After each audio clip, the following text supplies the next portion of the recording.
Update sir जो हमारे सामने इस समय वोडाफोन को लेकर आते हुए दिख रहा है। बिल्कुल दीप, ये गेम चेंजर खबर है वोडाफोन आइडिया के लिए और स्टॉक में आज बड़ा उछाल इस वजह से दिखना चाहिए क्योंकि अब मोरेटोरियम जो कंपनी मांग रही थी उसके सामने कंपनी को एक बड़ी राहत मिल गई। राहत क्या मिली कि जो पैसा उन्हें एजीआर के तौर पर देना था, ब्याज के तौर पर देना था, स्पेक्ट्रम फीस के तौर पर देना था, मतलब तीन पेमेंट करने हैं वोडाफोन आइडिया को सरकार को। एक तो एजीआर के जो ड्यूज हैं वो, दूसरा स्पेक्ट्रम की फीस और तीसरा ब्याज।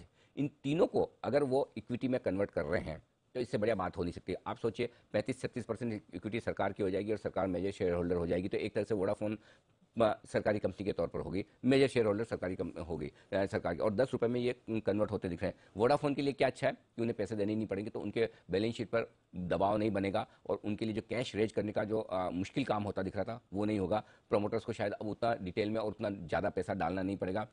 जो कुछ भी ऑपरेशन से कैश फ्लो आएंगे वो कैश फ्लो आप अपने बिजनेस में, टेक्नोलॉजी में यूज कर पाएंगे। तो ये एक राहत की बात वोडाफोन के लिए। सरकार के लिए क्या है, अदरवाइज आपको लग ही रहा था कि वोडाफोन दे पाएगा नहीं दे पाएगा, प्रमोटर डालेंगे पैसा नहीं डालेंगे, वो पैसा एक तरह से बेड डेट हो भी सकता था, वो नहीं होगा, तो कम से कम इनडायरेक्टली सरकार के पास पैसा आ जाएगा। इंडस्ट्री के लिए क्या अच्छी बात है, 3 बड़े प्लेयर्स सरकारी कंपनी के अलावा प्राइवेट सेक्टर से आपके अब बने रहेंगे। तो एक और जो बड़ा डर लोगों को काफ़ी लंबे समय तक था कि वोडाफोन आइडिया जिंदा रहेगा नहीं रहेगा, आगे क्या होगा, हालांकि कुछ समय से ये डर तो निकल चुका है, लेकिन फिर भी इस पर पूरी मुहर लग चुकी है कि वोडाफोन आइडिया अब बना रहेगा, आगे काम करता रहेगा। तो ये सारे बड़े डेवलपमेंट हैं जो वोडाफोन आइडिया के इस बड़े डिसीजंस की वजह से होते हैं। तो ये मेरे ख्याल से मतलब वो इसे कह सकते हैं कि वोडाफोन आइडिया के लिए मुंह मांगी मुराद मिल गई है कि उनको जो कुछ भी पैसा सरकार को देना है वो सरकार इक्विटी में कन्वर्ट कर लेगी, और इक्विटी में जाहिर सी बात है कि बाद में आगे चलते हुए जब भी जो भी आगे डेवलपमेंट हो वो आगे देखे जाएंगे। तो एक बड़ा रिलीफ वाली बात है। और दीप, आपको याद होगा मेरे ख्याल से नवरात्रि के वक्त हमने इस स्टॉक को नवरात्रि के हिसाब से